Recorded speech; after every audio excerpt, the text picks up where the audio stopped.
தெரிவித்துக் கொள்கிறேன். இரண்டாவது விஷயம், இங்க ஃபவுண்டேஷன் செய்யற நிறைய விஷயம், ரொம்ப குறிப்பா கேன்சர் நோயாளிகளுக்கும் மற்ற நோயாளிகளுக்குமான உதவிகள். இப்போ உதவி செய்வது என்பது ரொம்ப நல்ல விஷயம். ஆனா உதவி செய்வதற்கு எனக்கு ஒரு கடமை இருக்கிறதுன்னு வர்ற எண்ணம் இருக்கு பாருங்களேன், அது ரொம்ப அரிதினும் அரிது. நிறைய பேர் கேரளாவை சேர்ந்தவங்க, அதனால சீக்கிரமா ஒரு கதை சொல்றேன். குருவாயூரப்பன் கோவில்ல நடந்ததா சொல்லுவாங்க. குருவாயூரப்பனுக்கு ஒரு பக்தர் 2 வாழைப்பழத்தை கொடுத்துட்டு படைச்சிட்டு போயிட்டாரு. ஒரு ஏழை பையன், பசி அவனுக்கு, ஓடி 2 பழத்தை தூக்கிட்டான். தூக்கிட்டு வெளியில போனவன் என்ன நினைச்சானோ தெரியல, ஒரு பழத்தை எடுத்து குருவாயூரப்பன் முன்னாடியே போட்டுட்டு ஒரு பழத்தை தான் எடுத்து சாப்பிட்டுட்டான், மாட்டிக்கிட்டான்.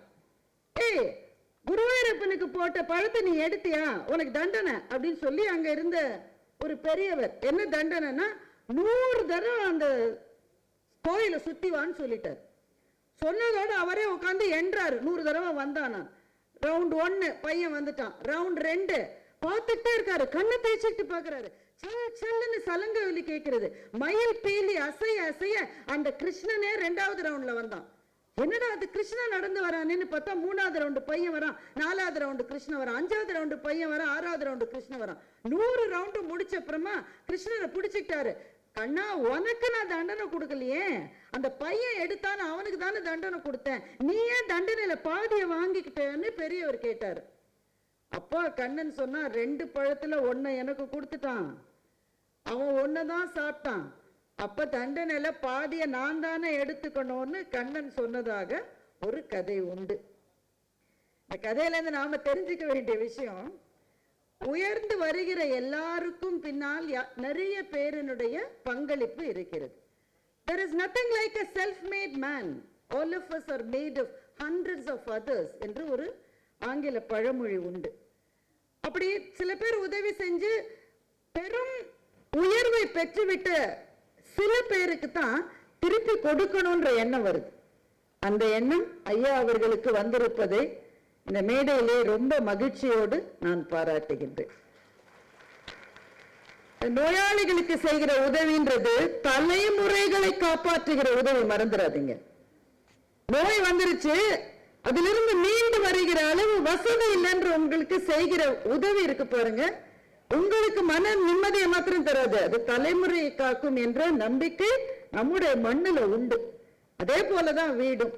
50 குடும்பங்கள், உங்களுக்கு பல பேருக்கு வீடு என்பது ஒரு கனவாக கூட இருந்திருக்கலாம். ஒரு வீடு என்பது ஒரு கனவு தான். அதனாலதான் கனவு இல்லம்னு சொல்லிதான் பல பிளாட் ப்ரமோட்டர்ஸ் விற்கிறாங்களே. ஒவ்வொரு இல்லமும் ஒரு கனவு. ஆனா உங்களில் சில பேருக்கு, ஏன் பல பேருக்கு எய்த முடியாத கனவாக கூட அது இருந்திருக்கலாம்.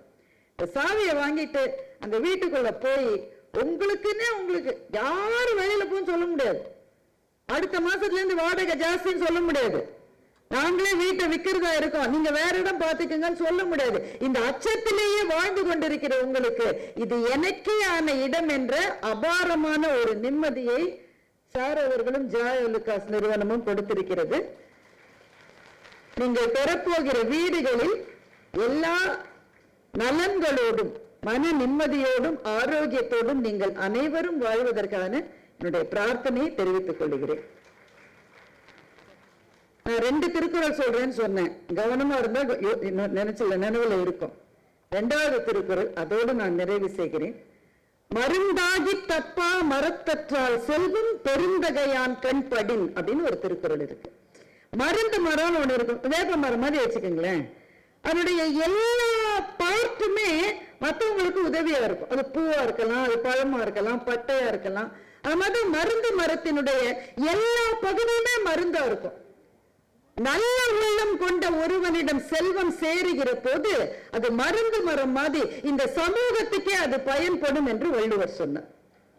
ஒரு மருந்து மரம் நம்முடைய வீட்டில் வளர்ந்தா எப்படி பல பேரினுடைய நோயை தீர்க்குமோ, பல பேரினுடைய கவலையை போக்குமோ.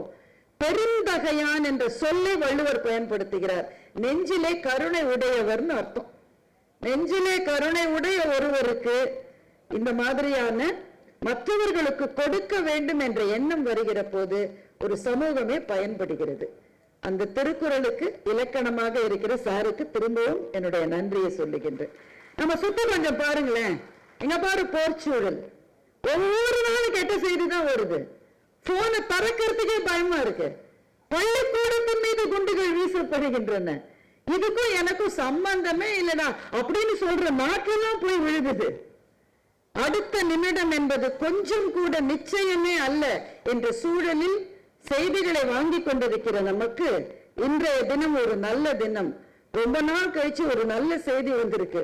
ஒருவர் 50 பேருக்கு வீடுகள் தரப்போகிறார் என்ற நல்ல செய்தியை கேட்கிற போது இன்னமும் இந்த மண்ணில் அறமும் தர்மமும் கருணையும் வாழ்கிறது என்ற நம்பிக்கையை நமக்குள்ளே திரும்பவும் துளிர் விட செய்திருக்கின்ற தலைவர் ஜாய் ஐயா அவர்களுக்கும், இந்த விஷயம் எதுவுமே வீட்டுக்காரன் அவனுடைய சப்போர்ட் இல்லாம பண்ண முடியாதுங்க. அவங்களுடைய உற்ற துணை இருந்தால்தான் மற்றவர்களுக்கு கொடுப்பது என்பது சாத்தியமாகும்.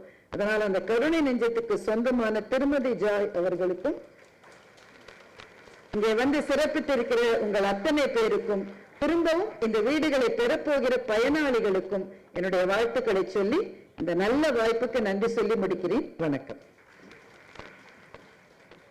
அட அட அட